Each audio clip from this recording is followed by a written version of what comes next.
Hi, this is Kirsten from the Dragon's Rabbitry, and until yesterday, this was a full cage. It is now an empty cage, and that is partly one of the natural things that happens and partly my fault. I'm not going to show you any unhealthy rabbits. We're showing you an empty cage and some very perfectly happy rabbits. This rabbit lost her litter of kits. That happens sometimes.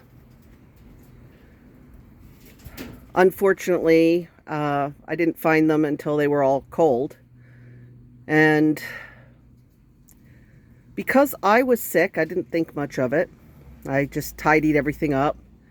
And Mom seemed to be doing well. She was eating, she was drinking, she was otherwise doing well. Until I noticed she went off her food. And I pulled her out to check on her. And bear in mind, like I said, I've been sick. So I wasn't out here as much as I normally am. And when I pulled her out, I found out that she had a very bad case of mastitis and hadn't shown any signs of it at all.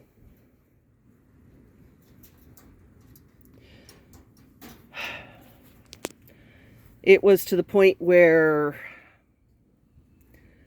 unfortunately, the best thing we could do was put her to sleep. I'm still very broken up about it. If I had noticed it earlier, she would have had a chance. But unfortunately, if they don't show any signs of going off their feet or anything.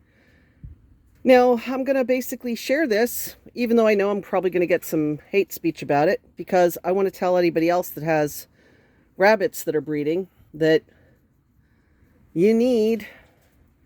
Hi, Bun. Hello, who's a Bun? Yes, who's a Bun? You need to check, especially if a rabbit has lost their litter. You need to check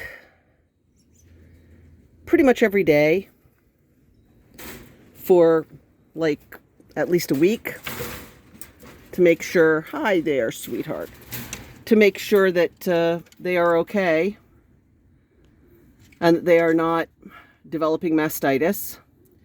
And since I was sick, all I was doing was checking that they were eating and drinking.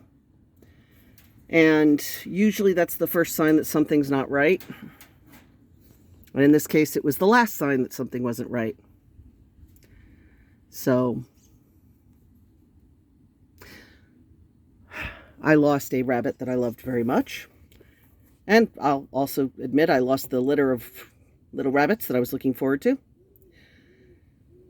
So mastitis is most likely to happen when rabbits are weaned too quickly or too abruptly, like removing an entire litter, or they stop feeding the whole litter, or there's an injury, or alternately the litter dies, like they get too cold or the weather does something, or you have a new mom that stomps on them, which happened to a different litter.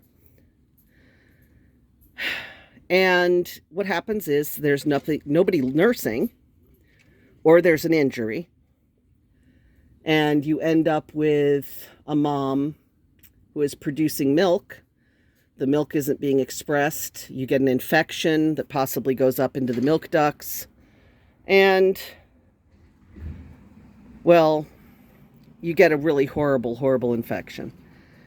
Anybody who's dealt with cattle, and that is also where you get a lot of mastitis cases, is aware of just how bad that can get. The difference is that since a cow udder hangs down where you can see it clearly, you're a little bit more likely to catch it. Whereas with a rabbit, you have to literally pick them up to have a look. So I'm sharing this despite the fact that I'm kicking myself really hard and I'm still upset, because this may save somebody else. So if you have a rabbit that either has all of their baby rabbits removed for whatever reason, weans very abruptly, suddenly stops feeding their babies, or the babies die, you need to check the rabbit by literally picking them up and inspecting their mammaries, inspecting their undercarriage, pretty much every day until you're sure they've dried up and that they're not going to have any further problems. Anyway, so sharing the bad news along with the good news. I have COVID, by the way. That is not why I wasn't checking at the time. I just have COVID now. At the time, I threw my back out and I couldn't walk around very well. Yes, you're a good runny. Yes, you are. Yes, you are. I know. I'll come pet you in a minute. And my back is behaving a bit better now, but yeah, I have COVID.